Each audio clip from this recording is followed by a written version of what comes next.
Hello there, a very warm welcome to the program. My name is Yusuf Rabu Usman. The program is Reflections, and we're reaching you from the Nigerian Television Authority.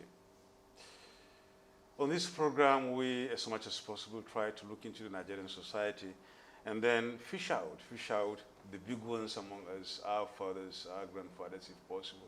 And of course, those who have touched our lives for quite a long time and have been part of history in Nigeria. Tonight, we shall be talking to somebody I refer to the silent one, if he permits. That's right. He's a psychologist.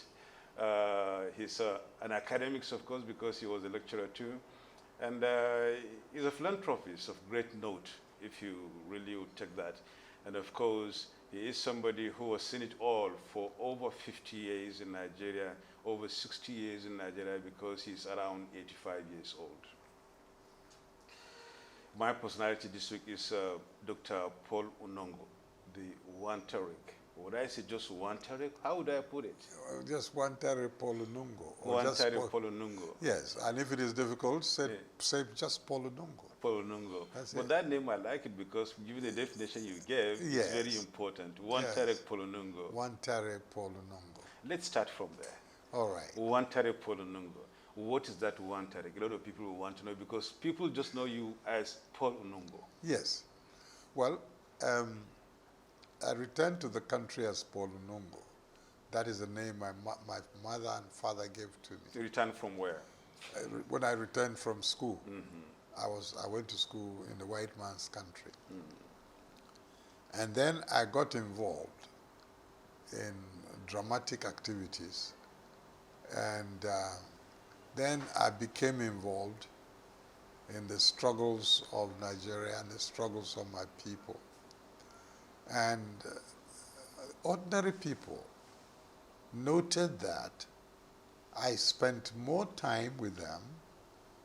I seemed more concerned about their problems, and I spent a lot of time with them attempting to solve their problems. So they were a bit confused because academicians and educated Nigerians generally tend to be aloof and tend to, especially if they go into politics, they use people for politics and then they stay aloof if they are participating. But here was somebody that was down to earth. I went to all their funerals, and if they had a problem, I went and helped them. And if I didn't have, they knew I didn't have. If I have, they knew I had. What I had belonged to everybody. So they said, no, this is our own. So they called me son of the soil. Okay. That I am their child. I share everything I have with them. Incidentally, that is what stood me out. So they decided that they heard that the Tortiv and other people wanted to give me traditional titles, and I refused. I said, yes, I don't want a traditional title because I don't want to be referred to as a big man. I don't want to be chief.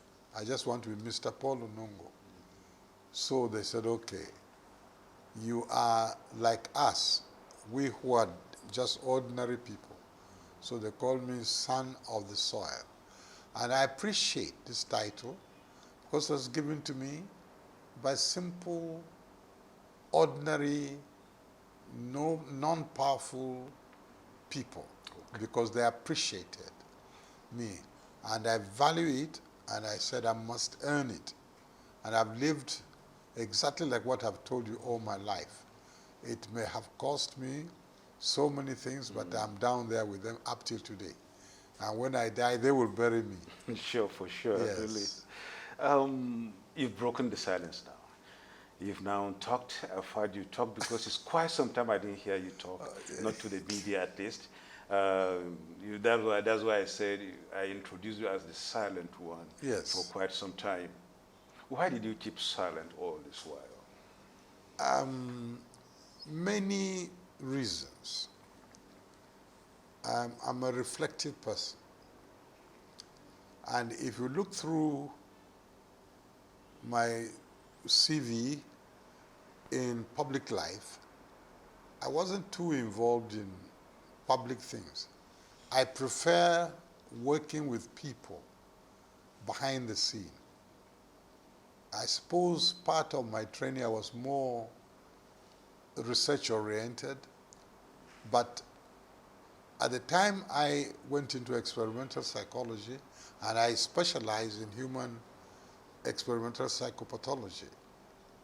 I had certain type of knowledge that was not quite used in my country until during the war, when Gawan sent Dr. Adetoro to go and recruit me that I should come and help Nigeria with their psychological warfare, because General Ojukwu of the Biafran Army was winning the war of propaganda. Right. So they felt that maybe with my training I would turn the tide. I looked at it. I had been in touch with both Ojukwu and all the military leadership when they unfortunately came into power, and I told them it was unfortunate, and I said they would have to play a very unfortunate role. I was quite sure I could predict war eventually, so I wrote them, but it didn't work. So when war broke out, I was a federalist to the core. So when General Gawan invited me and actually sent a minister, they used to call them federal commissioners. Right. I think Adetoro was federal commissioner for education. Where were you when he I was in sent you? Canada, in Edmonton, studying experimental human psychopathology. Right. So Adetoro told him the story about me, a Nigerian that was very patriotic. I think they had difficulties in getting somebody to put their psychological warfare together on a humane basis, because Gawan was a tremendous gift from God to Nigeria at a particular time in that historical epoch. Okay. And he wanted war, because no soldier does not want war if it is, they all say it is imposed on me. But he didn't want to fight a war of destruction. He wanted a war, if brothers must fight war, and they should fight a war that they will go back to becoming brothers in the shortest time possible. And he wanted to know how that could be organized and how rehabilitation could be organized. And I had the privilege to put the theoretical background for a humane warfare. And Gawan gave me an opportunity to talk to him. People in power don't very often listen to men of ideas, but he gave me a lot of time, and he listened to me, and I think we are the better off for it. So what happened, I then became embedded in the intelligence wing with a very fantastic gentleman, MD Yusuf. He was the commissioner for, we didn't have intelligence then. They called him commissioner for E department. Okay. And I was with him in the E department embedded, which means I also took overseas assignments, and I took war front assignments, and I provided the apologia, the theoretical basis for a humane warfare. People say you can't fight a humane warfare. You can. If you are forced to fight your brother and your sister or your mother, people you went to school with them, you can. You can, and Gawan proved it. It could be done. And I was quite satisfied being behind and providing the theoretical basis. I said, in theory, if it is done this way, it will work. And I thank God. And I'm grateful I ran into a fantastic human being, a gentleman like Gawan. You've been mentioning this fantasy or fantasism of Gawan, the Yes. greatness of Gawan. the gift he was or he is still to Nigeria at the time. Yeah, I mean, what is it that makes you? I mean, that gave him that that honor, I don't know, but I think, if I'm to speculate, he had attributes that I identified with Northerners. I come from northern Nigeria. He was humble. Right.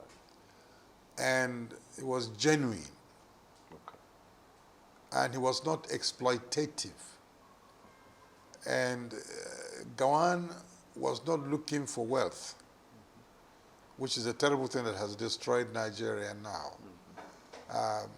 Gawan was not money. There was no money in those days. There was nobody. He even was begging, saying, I have so much money, I don't know how to spend. So he loved human beings. Right. And then he was true to his religion. Okay. There are very good Muslims and there are very good Christians. And I see some funny Christians and I see some funny Muslims too. But Gawan was one of those rare birds that, and he was very witty. God gave him in abundance this humor. Was very humorous, which shows that he was an intellectual. Another thing that Gawan did, which was I was so happy. I said, sir, are you proud that we defeated ourselves?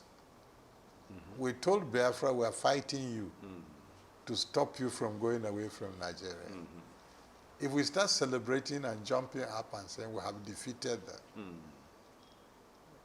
that will contradict the war we're fighting for reconciliation. So if you can, don't allow people to jubilate. We should jubilate that we're not shooting at each other again. Okay.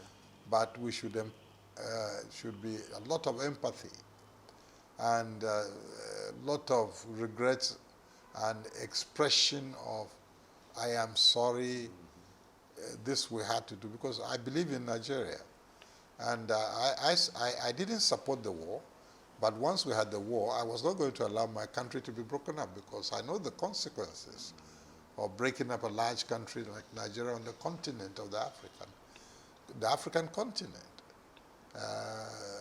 Nigeria had to be together. And we had dreams about Nigeria. Now, before we get down to the dreams, yes, let's look at the lessons in this war today. Yes. It's about 50 years ago that this war came to an end.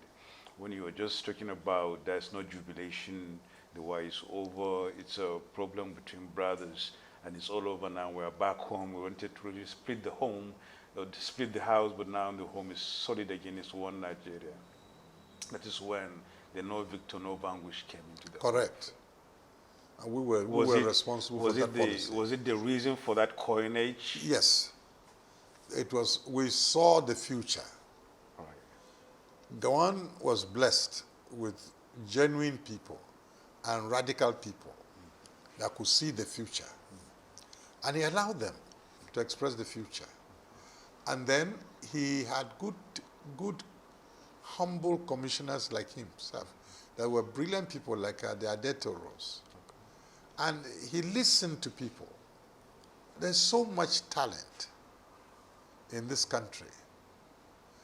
The amount of ingenuity and genius that was shown in the Nigerian war, I regret that we didn't go with the speed of the war to develop the country Nigeria. What the Biafrans did was an impossible thing. What the federal troops did in the jungle, in the marsh, how they could construct bridges across large expanses of water.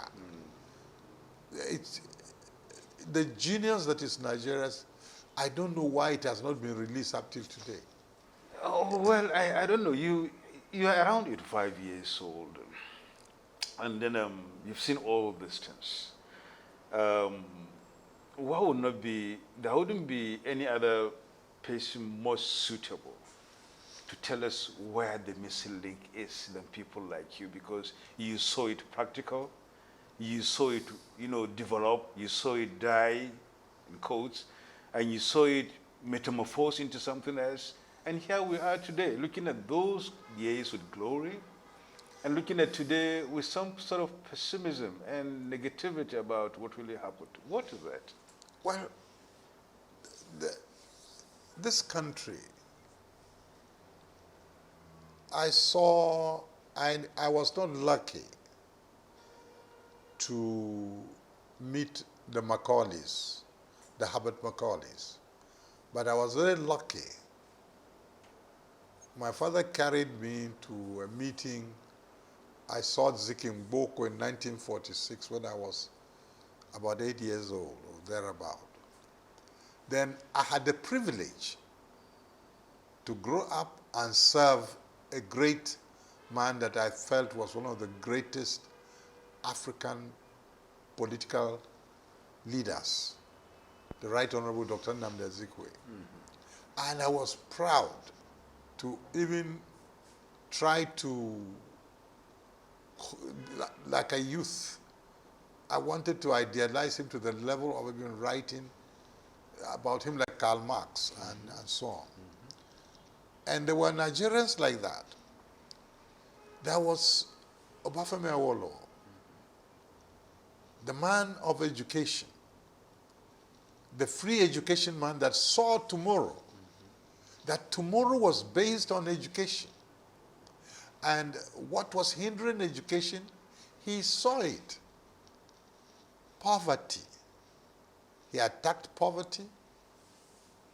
He looked for free education. He was right. And the Yoruba race that constitute most of what is the West today, or what became the Western region, they owe it a lot. They are a very advanced people because of our law, right, because of free education. There was somebody in the north, the Sardana of Sokoto, passionate, a prince that forgot about his princely nature. He said, my people, they are not educated. I will make haste slowly, but I must also insist that my people will be part of the Federal Republic of Nigeria. And there were discouragements to him. Don't go. Those people are too developed. Those people are too advanced. He said, no. This is what I always told my friends from the South, that I thought the most radical people are from the North. The real, true radicals. Sardana was a radical. For him to have agreed, even when they were laughing at him in Lagos, because he didn't agree to say, I want independence now, in 1956. He said, no, my people, there are too many of them, and they don't understand what you're talking about. But I will teach them. And I'm going to teach them by appointing them to responsible positions, whether they have this Western education or not. If they have grade 2 teacher, let them come and be premiers, let them come and be permanent secretaries, let them learn on the job. That man sent all of us to school. Right. And we didn't pay school fees. The problem of our country, we learn too much about what we thought is the importance of material wealth. And we lost the boat. When did we lose the boat? I'm just trying to see the connection. The link, the connection was this. Yeah. I've said this, and some of my colleagues have argued with me. But I asked them to give me a chance so we can sit and discuss. I think the brutal, I describe as brutal, interregnum in the political process by the military produce a completely different type of country, a completely different type of politics, and the idealization and the worship of wealth and money then cemented the death of a true humanistic Nigeria. Okay. Okay. And I think even the style of politics change with the military interregnum in the political process. The military have a different type of chain of command. And we, the political leadership of this country, we who came through the Awolowo Wars, we who came through the Azikwes, we who came through the Aminu Kanos, the Saldanas, we had people we wanted to emulate. But the military came and shattered all that and did everything possible to stop us from looking at these people as role models that we should emulate. And they gave us nothing. They gave us guns. They gave us arbitrariness. They gave us the role of big money. Okay. So we'll now take a break, and then when we come back, we move on and then see how this things really boil into the issue we're talking about. Thank you. You are watching Reflections on the Nigerian Television Authority, and I'm Yusuf Nada Bosman.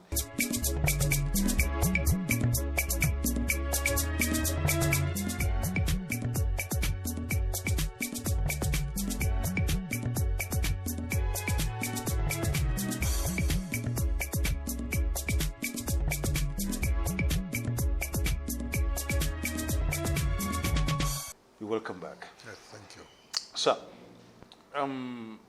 I wanted us to see where we lost the track, and then where we really lost the link, and then where we really missed the road. But that will be in a very brief sense because I have a lot of issues to discuss. Okay. Well, then let me say I have been blamed by some of my military friends. But the military has no business being in politics. If they took the colonial teaching, if they came into politics, it should have been to enhance it. It shouldn't be to stay forever. And when they came, I told them they were never going to get out. And they got angrier and angrier by now toppling military administrations. So, and the young men that were growing up by this time were becoming men. The leaders, the political leaders were being disgraced, jailed left and right, and being told that they were thieves when they were not. Because the military wanted to disgrace them so that they would take over political leadership. That is what destroyed Nigeria.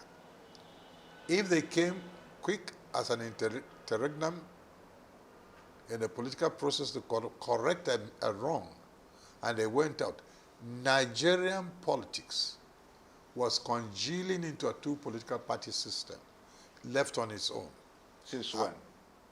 Since when was that? When do you think that would have? It would have come. Yeah. It would have come if they didn't interfere on the 15th of January 1966 and interfered in the manner they did that brutalized everything, that made people feel this is a political arrangement to eliminate people, and then counter coups followed and so on. And then they had to fight a war, and after the war they said, well, civilians don't know how to govern. We must teach them how to govern. Everybody came with their own interim government. We will teach them. What can military people teach politicians in government? Nothing. What they taught us, unfortunately, they taught us military politics, and they taught, which is arbitrariness. They also taught us, the Nigerian public, monetary politics.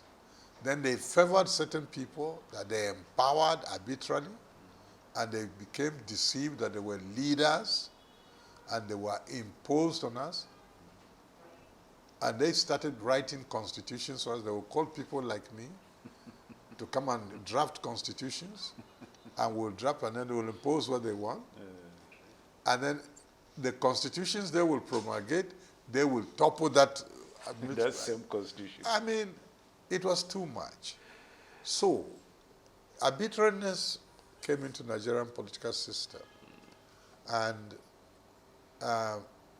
people did not start attaching honor because the military started showing us that the military also was far more corrupt than the civilians they were saying that were corrupt.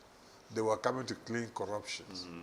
And then they arbitrarily would just amass wealth, and they would make somebody rich that they wanted to hand over to. And then civilians learned this very quickly. So Nigerian politics was, it became monetized. It became militarized. So that people didn't think it was necessary to try and convince people. And that has gone to the level where we are today. So that the value of a person is not in his honor.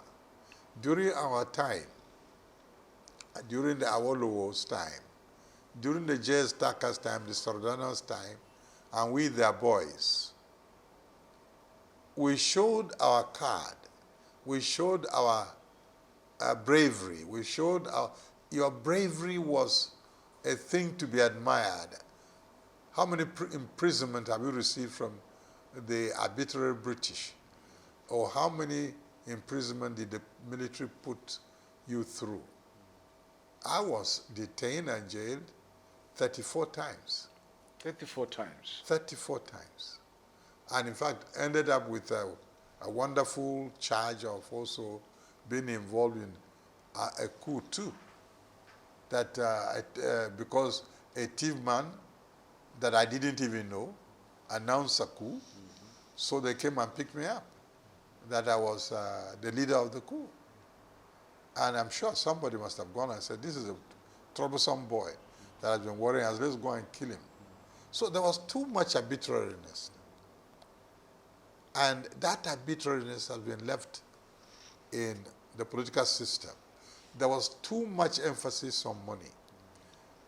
And that emphasis, the politicians have now perfected it. The military substituted milito politicians because they're not real politicians. And the thing is so terrible that some of us don't believe there are elections anymore. Look, General Buhari had no money. He stood president for how many years? I think about four times. He couldn't win. But everybody said, this is a great man. This is a nice person. This is an incorruptible person and so on. He couldn't win. Can you win any election today? No. Elections are predetermined. That is the outcome of the military interregnum in the political process, their own idealizing arbitrariness and money politics. You saw it, how Nigeria almost broke. Yes. You saw it, how you, in your own effort and your colleagues, Yes. mended it, Yes. reconciled, reformed, Yes. reconstituted it, and then have it moving as one united Nigeria. It Three shouldn't be. things are at work here. We need to be just and truthful. They said politicians were not truthful. They were. They were men of honor. And they tried to solve their problems the best way they knew. And when they gave their word, when the Sardana gave his word to Zeke at the London Constitutional Conference, gave his word to Awo that I will bring the North into independence too. And we are going to support Nigeria's independence on come 1st of October, 1960. The only thing I say is that my people are not ready yet. I can't take the self-government now. Whether you abuse me in Lagos or you do whatever, you're like, I cannot. My people are not ready yet. By 59, he said, yes, we are ready. And everything he told them, he delivered. This is what was politics. A politician was like what is in England today. It is a very noble profession. Is it noble today? You become governor today, as soon as you resign as governor, they throw you in jail. Those are the dynamics of the military interregnum. They taught us how to destroy ourselves so they can control us. So, that is the first thing. And it is still bothering this country. Right. Most of the young men that become governors today, they don't feel they belong to the people. And they are so powerful, they don't feel they need the people. And it's not their fault. Whoever sponsored them, if he likes, he can sponsor them again. And the people are so impoverished that the people that have money will always win. Okay. Again, that came from the military. So, the style of leadership,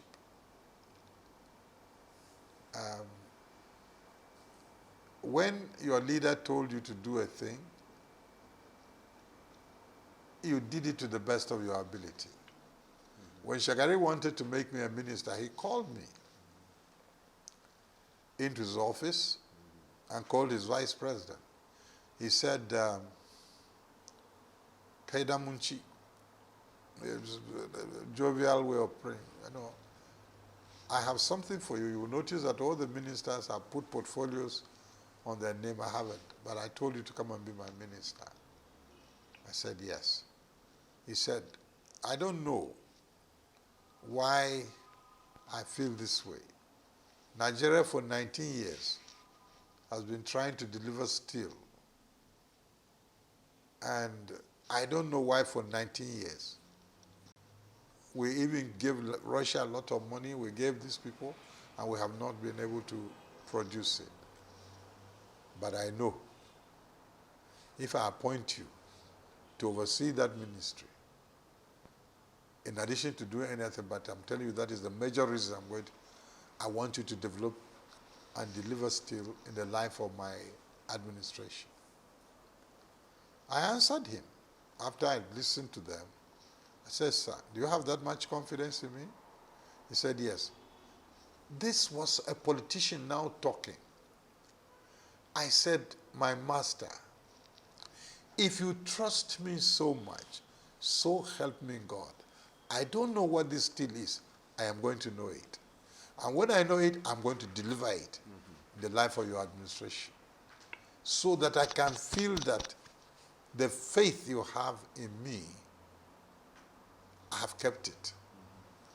And I did. And I delivered steel to Nigeria in six months' time. And when I didn't like what was going on, what was likely to be the thing, I sat down and wrote a 1,000-page handing over notes.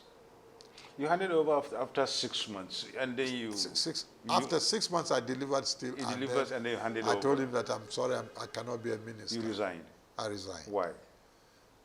I said the reason that there were things that happened, and there were things that will continue to happen.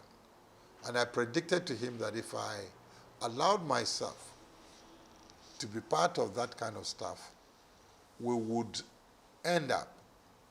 In those days, $1 billion was something very big. I calculated and told him that we would lose about $2 billion in exactly 2 years. So I wouldn't like to head that sort of thing. Had And you I told stayed? that. Now, then he said, well, uh, but other people have said otherwise. I said, sir, call them to come and become ministers. Well, that's great, really. In 6 months, had you stayed for the whole hog, 4 years of his administration, I think. I would have done wonders because I was going to go into even upstream and downstream industries to show. You see, our people, they don't give themselves a chance. The power status of most nations of the world, check this out, is determined by the consumption of steel. And when you produce it, as we indigenously were producing it in Nigeria, there was nothing stopping us from being an industrial giant. So my dream was to make Nigeria an industrial giant and a powerful nation, manufacturing our own armaments, exporting them in a relatively short time. Been in politics all the while, but you quit politics in 2003, thereabout. Yes. When you contested for the governorship and then you gave way. Between 1999 and now, about 20 years, there has been, successful, democratic transitions and governance all through in Nigeria. And we've been moving. And that's one thing you've been talking about. Had there been no military interregnum, Nigeria could have been in places now, not only where we are at the moment. And what we are feeling too could have been there because the military arbitrariness couldn't have been part of the politics. Why did you leave politics? Elections have been monetized. Elections are arranged with money. You don't have money, you don't win.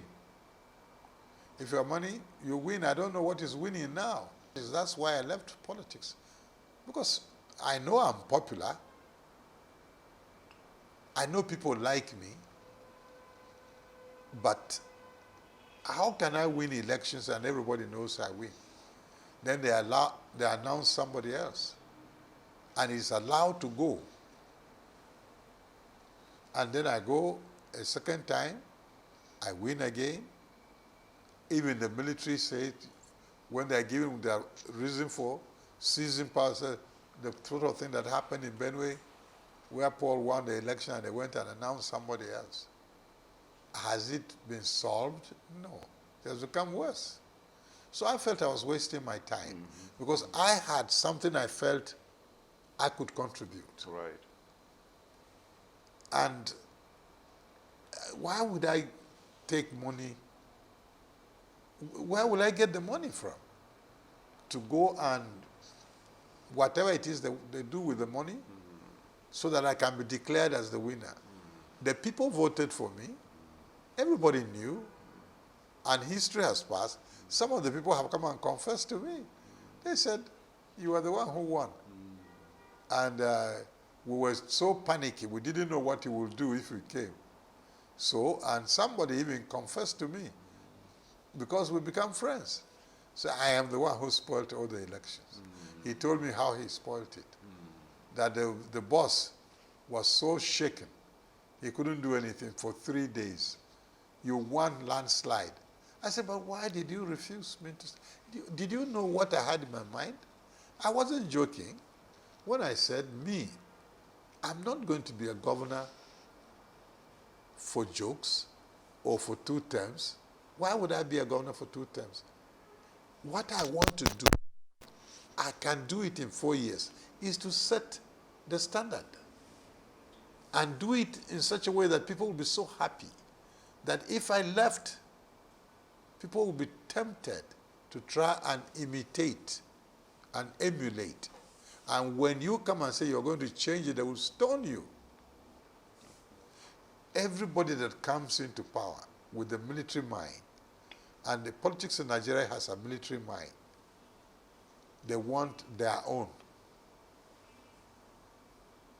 That's what's killing Nigeria.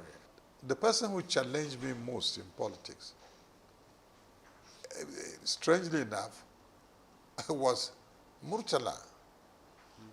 He talked to us, and I said, let me go and hear this military man that has toppled another military man that is wasting too much time.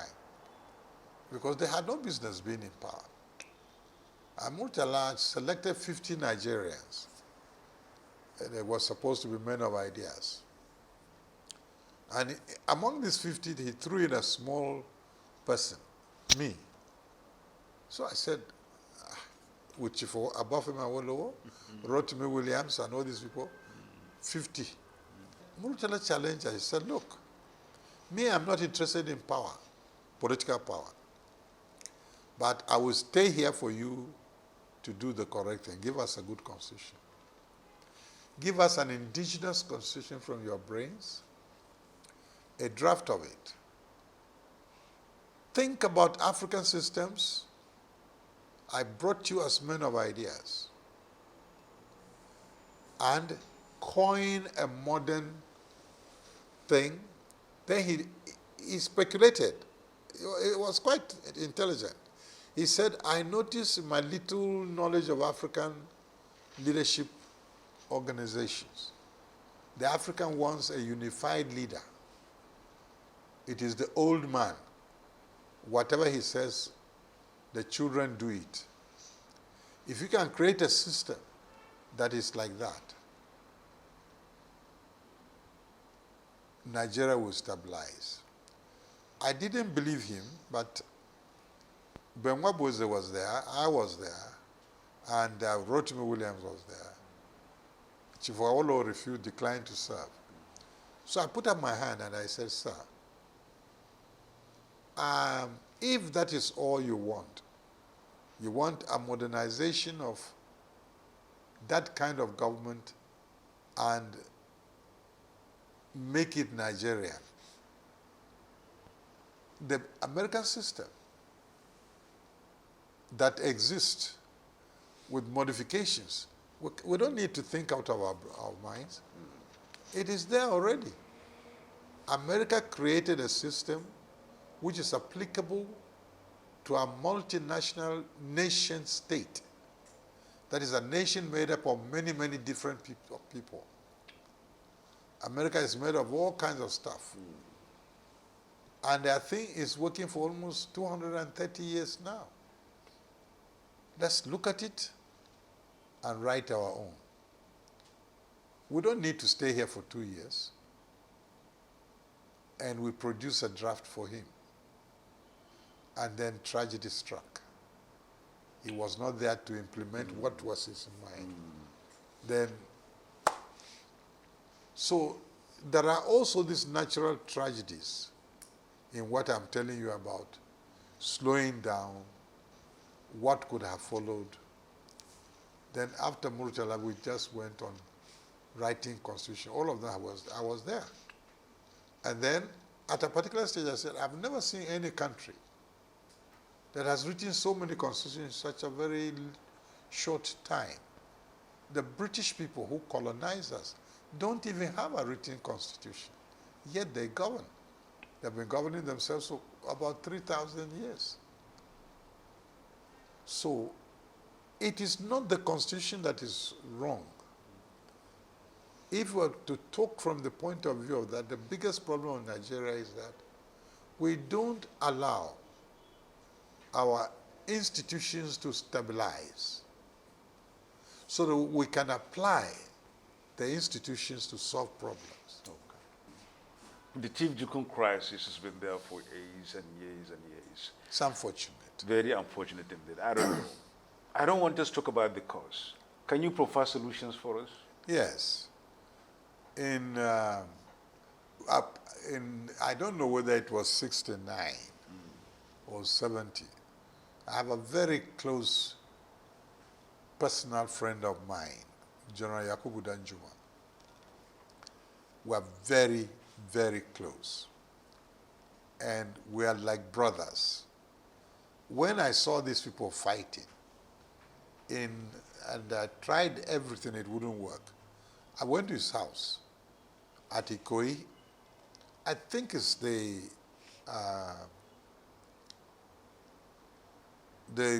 new year of either 69 or 70. I went to him and said, Yakubu, Kasa Bedazamu, which means, do you know what we will do to end all this nonsense? Our people are fighting. What are they fighting for? You. Who is your best friend in this world? Is me. Me.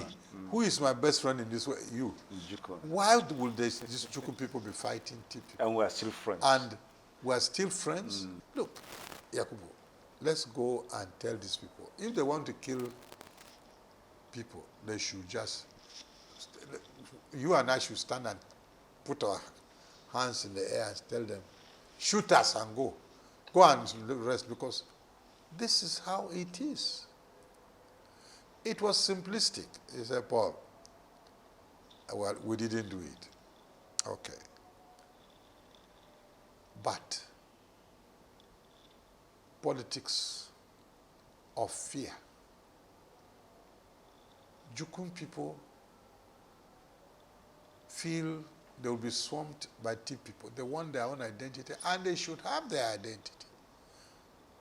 It is for us now to show the Jukun people that, my God, you have your identity, and show it with love. And we intermarry. The current governor of Taraba State is a Jukun man. Yaku Danjuma's younger boy, which means he's my younger brother too, married to a Tiv woman.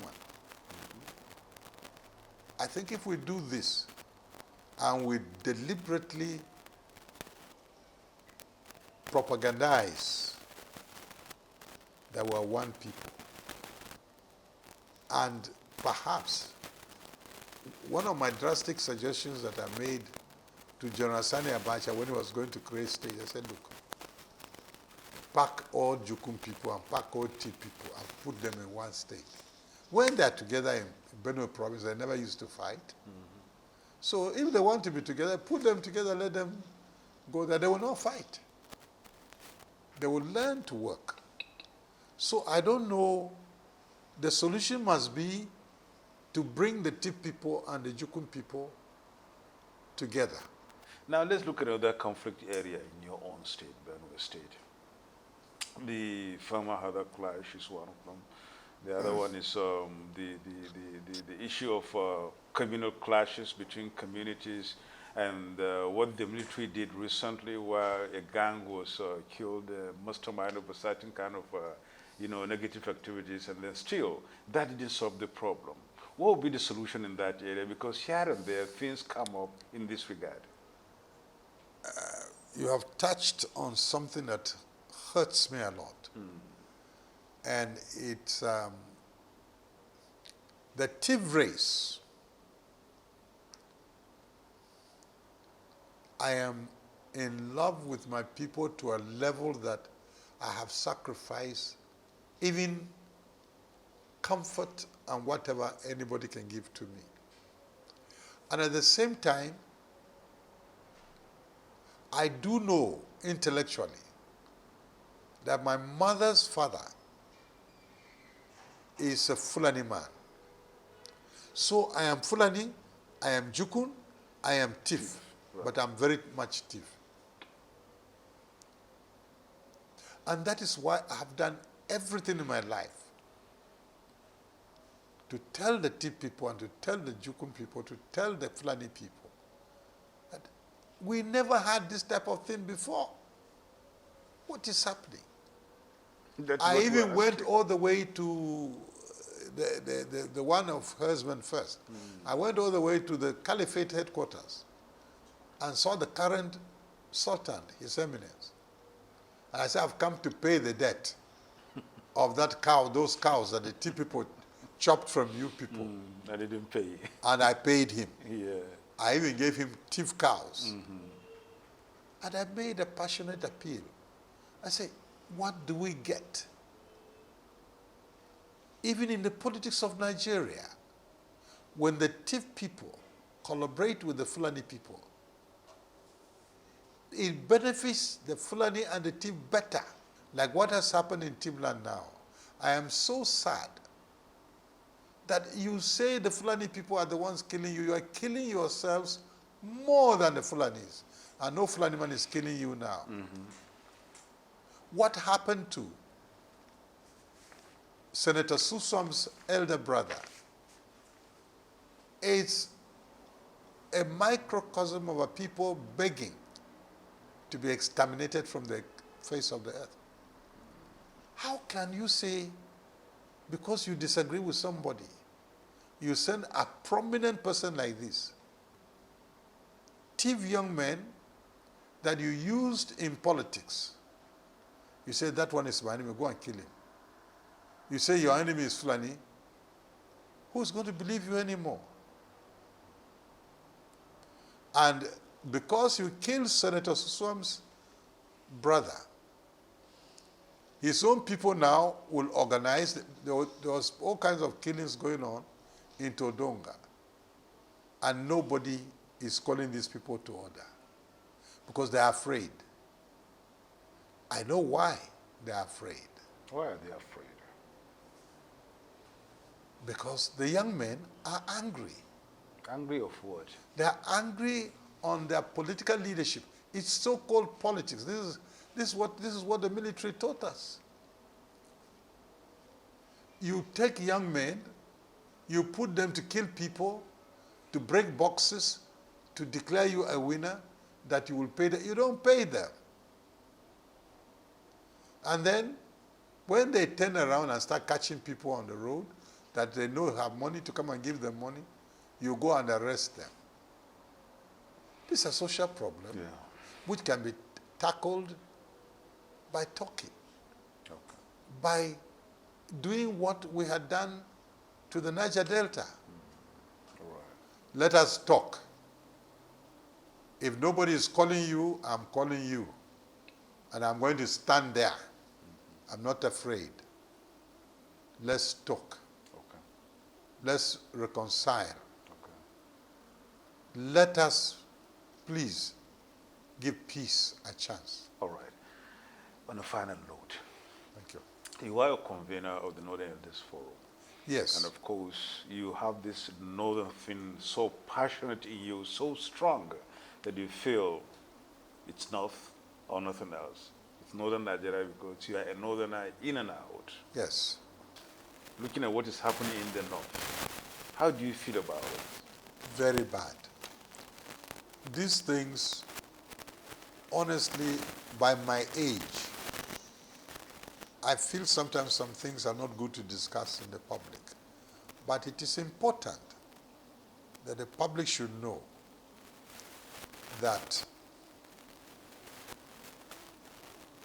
both my relationship with the Sultan, my relationship with the President, my relationship with anybody in Nigeria in authority is based on principles. The first principle is that Nigeria must live, Nigeria must survive, and Nigeria must be one country. We fought a war. We killed about 3 million, various figures are given. They say we killed 2 million, then they say we killed 3 million, some people even say 4. You cannot kill 4 million, 3 million, 2 million human beings and then go back and say that was a joke. That was not a joke. They didn't, and they shouldn't be made to die in vain. So I am totally committed to keeping Nigeria one, but a Nigeria that is just, a Nigeria that is fair, a Nigeria that I gave to my president when I could advise him. We thank you so very much for being part of this program this week. It's our pleasure, really. It was a pleasure. And we wish you all the best life can offer. I've broken the silence, I must say. He has talked, and you've heard him talk, Dr. Paul Unongo. And then is somebody who has been out of public domain for quite a while, but we're able to have it done today. There is great lessons to be learned in silence. And of course, the lessons are, silence has some quality, it has some dimensions. And today we've seen the quality, we've seen the dimension, and of course, we must really thank you once again, and thank you so much for breaking Thank the you silence. thank you very kindly. Great pleasure also goes to you out there for really, coming along with reflections from the Nigerian Intelligence Authority. I am Yusuf Darabos saying, stay safe, take responsibility. Coronavirus is real. See you next week.